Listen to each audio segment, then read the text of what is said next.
ഇന്നത്തെ നിലമ്പൂരുകാരുടെ ഈ മഹായോഗം ഉദ്ഘാടനം ചെയ്ത നമ്മളുടെ ഏറ്റവും പ്രിയങ്കരനായ മഹാനായ മുഖ്യമന്ത്രി സഖാവ് പിണറായി വിജയൻ ഉൾപ്പെടെ ഈ വേദിയെ അലങ്കരിച്ചിരുന്ന സമുന്നതരായ എല്ലാ നേതാക്കന്മാർക്കും എൻ്റെ പ്രിയപ്പെട്ട സഖാക്കൾക്കും സഹോദരങ്ങൾക്കും എൻ്റെ ഏറ്റവും നല്ല നമസ്കാരം. വലിയൊരു പ്രസംഗവും സമയവും ഒന്നും ഞാൻ അപഹരിക്കില്ല കേട്ടോ.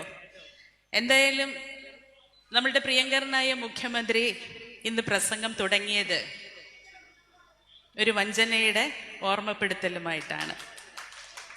ഒരു തെറ്റുപറ്റി എന്ന് കേരളത്തിൻ്റെ മുഖ്യമന്ത്രി കേരളത്തിൻ്റെ ജനതയോട്, മലയാളികളോട് ജനാധിപത്യ മര്യാദകൾ അനുസരിച്ച് ഏറ്റുപറഞ്ഞത് കേട്ട ഒരു വേദിയാണിത്. ഇതിന്റെ കാരണം എന്ത്?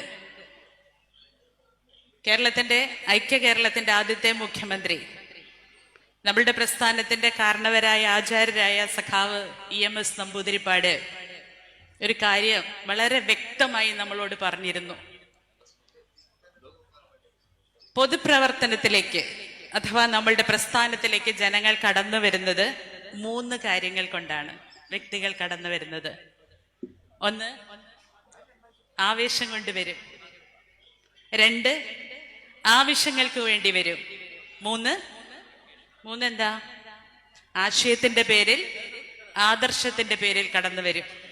എനിക്ക് നല്ല ഉറപ്പുണ്ട്, ഈ കസേരകളിൽ ഈ വൈകിയ വേളയിലും ഇവിടെ ഈ മൈക്കിലും കൂടി വരുന്ന ശബ്ദങ്ങൾ കേൾക്കാൻ വേണ്ടി ഇരിക്കുന്ന എല്ലാവരും 3ാമത്തെ കാര്യം കൊണ്ട് ഇന്ന് ഈ വേദിയിൽ സന്നിഹിതരായിരിക്കുന്നവരാണ്.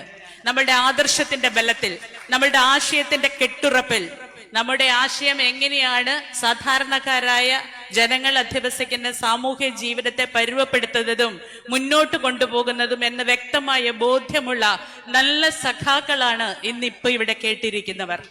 പക്ഷേ അൻവർ വന്നത് അങ്ങനെയല്ല. അൻവർ ആവശ്യത്തിന് വന്നയാളാ. അൻവർ വിചാരിച്ച കയ്യിലിരിക്കുന്ന പണം മുഴുവൻ അങ്ങോട്ട് എറിഞ്ഞ് പണം കൊണ്ട് പണം തിരിച്ചു പിടിക്കാം എന്ന് പറയുന്ന വലതുപക്ഷ ബോധ്യത്തോടു കൂടി അദ്ദേഹം വന്നു കയറിയ പാളയം തെറ്റി എന്നുള്ളതാണ് സഖാവ് പിണറായി വിജയൻ ഇന്ന് ഈ വേദിയിൽ ഏറ്റവും ശക്തമായി നമ്മളോട് പറഞ്ഞത്. ന്യൂനപക്ഷങ്ങളുടെ ജീവിതം ഏറ്റവും നന്നായി മുന്നോട്ട് പോകാൻ നിലമ്പൂരിൽ നിന്നൊരു ന്യൂനപക്ഷ MLA ഉണ്ടാവട്ടെ എന്ന് വിചാരിച്ചുകൊണ്ട് അദ്ദേഹത്തെ ഇടംകരം കൊണ്ട് ഹൃദയത്തോട് ചേർന്ന് പിടിച്ച സഖാവ് നമ്മളുടെ മുഖ്യമന്ത്രി. പക്ഷെ അദ്ദേഹത്തിന് നന്നായിട്ട് അറിയാം, തന്റെ വാതിൽ ഇങ്ങോട്ട് കടന്നു വരുന്ന ഒരാളുടെ ഓരോ ചലനത്തിലും തിരിച്ചറിയുന്ന തലച്ചേറുള്ള ഒരു നല്ല നേതാവും കൂടിയാണ് മുഖ്യമന്ത്രി എന്നുള്ളിടത്താണ് അൻവർ വഞ്ചകനാണ് എന്നുറക്കെ പറഞ്ഞത്. അതിന്റെ ഉത്തരം കൊടുക്കേണ്ടത്, അതിന്റെ പ്രായോഗിക രാഷ്ട്രീയം പ്രസക്തമായി നടപ്പിലാക്കേണ്ടത് നിലമ്പൂർക്കാരാണ്, അല്ലേ? ആണ്.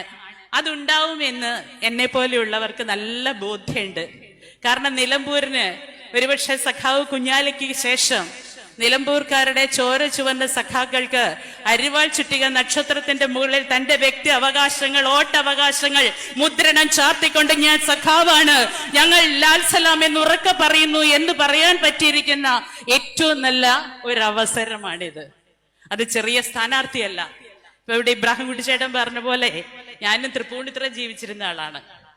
തൃപ്പൂണിത്തുറയെ 2ാമത്തെ തെരഞ്ഞെടുപ്പിൽ സഖാവ് സ്വരാജ് മത്സരിക്കുന്ന സമയത്ത് അദ്ദേഹം അന്തസ്സോടെ നിവർന്നു എന്ന് പറഞ്ഞൊരു കാര്യമുണ്ട്. ഏത് വേദിയിലും പ്രസംഗിച്ച ഒരു കാര്യമുണ്ട്.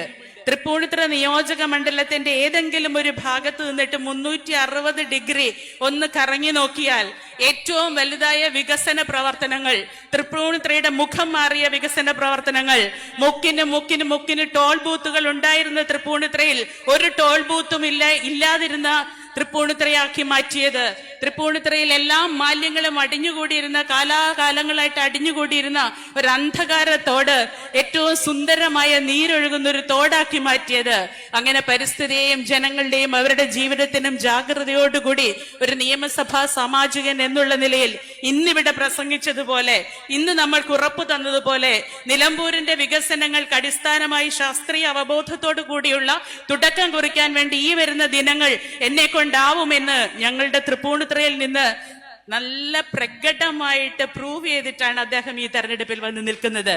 മാത്രമല്ല നമുക്കറിയാം, ഏതാനും ഒരു മാസങ്ങൾക്ക് മുമ്പ്, 1-2 മാസങ്ങൾക്ക് മുമ്പ് നമ്മളെല്ലാവരും നെഞ്ചിലിങ്ങനെ കൈവച്ചിട്ട് നമ്മുടെ ഹൃദയമിടിപ്പ് പരിശോധിച്ച ദിവസങ്ങളാണ്. മൂന്നാം യുദ്ധത്തിന്റെ മൂന്നാം ലോക യുദ്ധത്തിന്റെ കാഹളം നടന്ന സമയത്ത്, മൂന്നാം ലോക യുദ്ധത്തിലേക്കാണോ ഈ ലോകം പോകുന്നതെന്ന് ചോദിച്ച സമയത്ത് ഒരു പക്ഷവും ചേരാതെ മനുഷ്യപക്ഷത്തെ മാനവികതയുടെ സമാധാനമുള്ള ജീവിതമാണ് എന്നുറക്കെ പറഞ്ഞ മാനവികതയുടെ രാജകുമാരനാണ് ഇന്ന് നിലമ്പൂര് സ്ഥാനാർത്ഥി. ഏത് തരത്തിൽ നോക്കിയാലും ഇടതുപക്ഷ ജനാധിപത്യ മുന്നണി നിലമ്പൂരിൽ പുതിയ ചരിത്രം കുറിക്കാൻ പോവുകയാണ്. മറ്റൊന്നും നോക്കണ്ട. 9 വർഷം മുമ്പ് എന്തായിരുന്നു കേരളം എന്ന് നോക്കുക. റോഡില്ലാത്ത, ആശുപത്രിയില്ലാത്ത, സ്കൂളില്ലാത്ത, ഗവൺമെന്റ് സ്കൂളിൽ കുട്ടികളില്ലാത്ത, ഗവൺമെന്റ് സ്കൂളിൽ ചോർന്നൊലിക്കുന്ന, ഗവൺമെന്റ് സ്കൂളിലേക്ക് കുട്ടികളെ വിടാൻ കഴിയാത്ത, ആശുപത്രികളിൽ മരുന്നില്ലാത്ത, PHCയുടെ തിണ്ണകളിൽ പട്ടുകയറി കിടന്നിരുന്ന, ഓടിച്ചെന്നാൽ നഴ്സുമാരില്ലാതിരുന്ന, ഡോക്ടർമാരില്ലാതിരുന്ന ആശുപത്രികൾക്ക് പകരം ഇന്ന് നമുക്ക് റോഡുണ്ട്, പാലങ്ങളുണ്ട്, പരിസ്ഥിതി സംവിധാനങ്ങളുണ്ട്. നമുക്ക് നമ്മുടെ കുട്ടികളെ വിശ്വാസപൂർവ്വം ഈ ജൂൺ മാസത്തിൽ കഴുത്തിൽ കിടക്കുന്ന താലിമാല പണയം വെക്കാതെ സ്കൂളിലേക്ക് പറഞ്ഞിറക്കാൻ പറ്റുന്ന, പട്ടിണിയില്ലാതെ എന്റെ മക്കൾ വിശപ്പറിയാതെ എന്റെ മക്കൾ പോഷകാഹാരങ്ങൾ കഴിച്ചുകൊണ്ട് നല്ല വിദ്യാഭ്യാസത്തിന്റെ ഇടങ്ങളിൽ നല്ല പാഠങ്ങൾ പഠിപ്പിക്കുന്ന സർക്കാർ സ്കൂളുകളുണ്ട് ഇവിടെ. ജീവിതശൈലി രോഗങ്ങളുള്ള ആധുനിക ജീവിതത്തിന്റെ, മലയാളികളുടെ ഏറ്റവും സമൃദ്ധമായ ജീവിതത്തിൽ, പട്ടിണി കിടക്കാത്ത ജീവിതത്തിൽ, ഭക്ഷണം കഴിച്ച് ജീവിതശൈലി രോഗങ്ങൾ ഉണ്ടാകുന്ന മലയാളിയുടെ ആരോഗ്യ സംവിധാനത്തിൽ ഏറ്റവും സൗജന്യമായി ജീവിതശൈലി രോഗങ്ങൾക്കുള്ള മരുന്നുകൾ കിട്ടുന്ന ആശുപത്രികളിലും പ്രാഥമിക ആരോഗ്യ കേന്ദ്രങ്ങളും ഉണ്ട് ഇവിടെ. അങ്ങനെ നമ്മുടെ സമൂഹത്തിന്റെ, നമ്മുടെ സംസ്ഥാനത്തിന്റെ ഏത് തലത്തിൽ നോക്കിയാലും ഇന്ന് മുഖ്യമന്ത്രി ഇവിടെ സൂചിപ്പിച്ച പോലെ വികസനത്തിന്റെ ഏത് കാര്യങ്ങളിലും ഒന്നാമത് നിൽക്കുന്ന, സാംസ്കാരിക വളർച്ചയുടെ ഏത് കാര്യങ്ങളിലും ഒന്നാമത് നിൽക്കുന്ന, നവവൈജ്ഞാനിക കേരളത്തിന്റെ കാഴ്ചപ്പാടുകളിൽ ഒന്നാമത് നിൽക്കുന്ന, ശാസ്ത്രീയ അവബോധത്തിൽ ഒന്നാമത് നിൽക്കുന്ന, ആരോഗ്യ സംവിധാനങ്ങളിൽ ഒന്നാമത് നിൽക്കുന്ന, കുഞ്ഞുങ്ങളെയും ഗർഭിണികളുടെയും പോഷകാഹാര തികവിൽ ഒന്നാമത് നിൽക്കുന്ന, അങ്ങനെ ഏതേത് രംഗങ്ങളിൽ നോക്കിയാലും ഒന്നാമത് നിൽക്കുന്ന കേരളത്തിന് ഇനിയും പുറകോട്ട് പോകാൻ വയ്യ.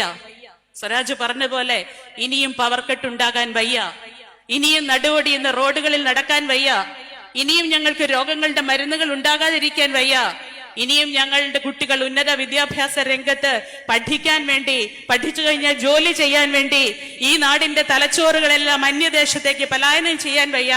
അതുകൊണ്ട് ഏറ്റവും നല്ല ഉന്നത വിദ്യാഭ്യാസ പഠനശാലകൾ, ഏറ്റവും നല്ല സർവകലാശാലകൾ, ലോകോത്തര സർവകലാശാലകൾ, ലോകത്തിലേത് വിഷയവും പഠിപ്പിക്കുന്ന ഇടങ്ങൾ, ലോകത്തിലേത് സിലബസുമുള്ള ഇടങ്ങൾ, അത് നമ്മളുടെ ഈ കൊച്ചു കേരളത്തിൽ ഉണ്ട് എന്ന് ഉറപ്പുവരുത്തുന്ന നവവൈജ്ഞാനിക കേരളത്തിന്റെ വികസനത്തിന് വേണ്ടി നിലമ്പൂർ തുടങ്ങുകയാണ്.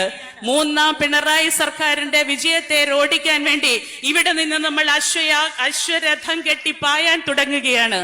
ഇവിടെ നമ്മൾ ഉറപ്പുവരുത്തുകയാണ്, ഈ കേരളത്തിന്റെ വലതുപക്ഷ സംസ്കാരങ്ങൾക്ക്, അല്ലെങ്കിൽ ഈ ലോകത്തിന്റെ വലതുപക്ഷ സംസ്കാരങ്ങൾക്ക് ഈ കൊച്ചു കേരളത്തിന്റെ മണ്ണിൽ ഇടമില്ല എന്ന് നമ്മൾ ഉറപ്പിക്കാൻ പോവുകയാണ്. വ്യാജന്മാരല്ല, ജനങ്ങളുടെ ജീവിതമാണ് നിങ്ങളുടെ മുന്നിലിരിക്കുന്ന ഓരോ ഫയലുകളും എന്നും ഉത്തരവാദിത്ത ബോധത്തോടു കൂടി ഉറപ്പുള്ളവരാണ് നാട് ഭരിക്കേണ്ടത് എന്ന് നമ്മൾ പറയുകയാണ്. നമ്മൾ ഏറ്റവും അന്തസ്സായിട്ട്, ഏറ്റവും അഭിമാന ബോധത്തോടുകൂടി ഹൃദയം നിറഞ്ഞ് ഈ കേരള പിറവി ദിനത്തിൽ ലോകം കാണിക്കെ കുളിരുള്ള ഒരു പ്രഖ്യാപനം കേരളം നടത്തും. എന്താ അത്?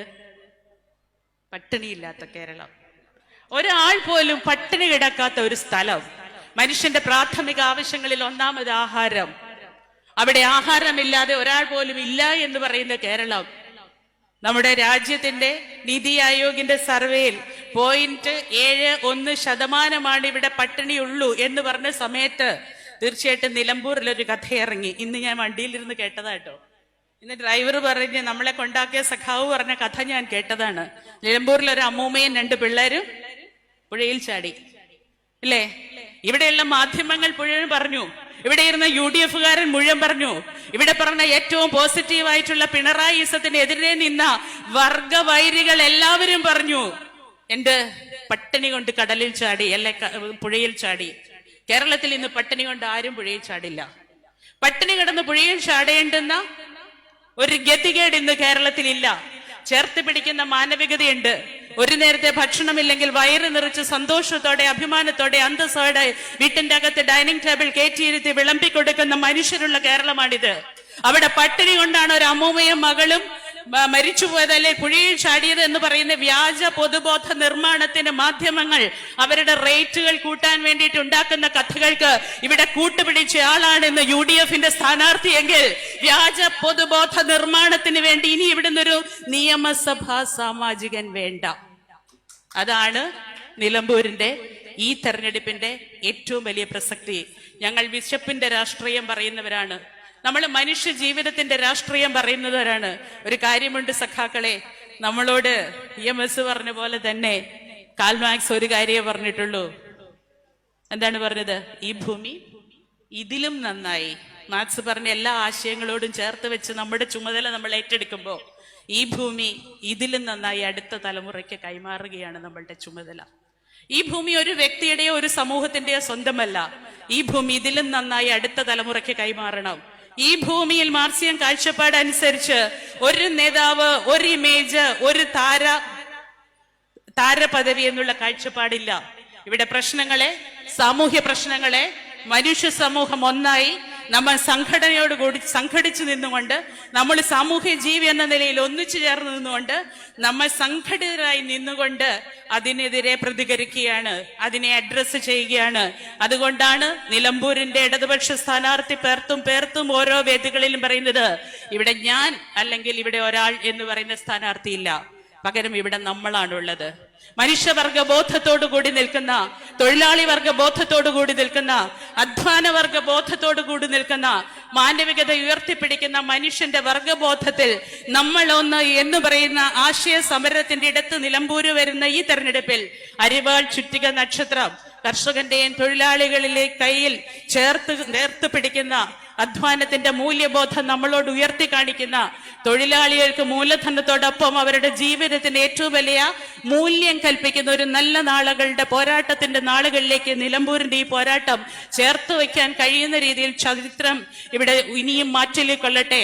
സഖാവ് കുഞ്ഞാലിയുടെ പേരിനൊപ്പം ഈ തെരഞ്ഞെടുപ്പിൽ സഖാവ് M സ്വരാജിന്റെ പേരും ചേർത്ത് വെക്കാൻ നമുക്കാവട്ടെ എന്ന് മാത്രം ആശംസിച്ചുകൊണ്ട് ഞാൻ നിർത്തുന്നു. അസ്സലാം സഖാക്കളെ.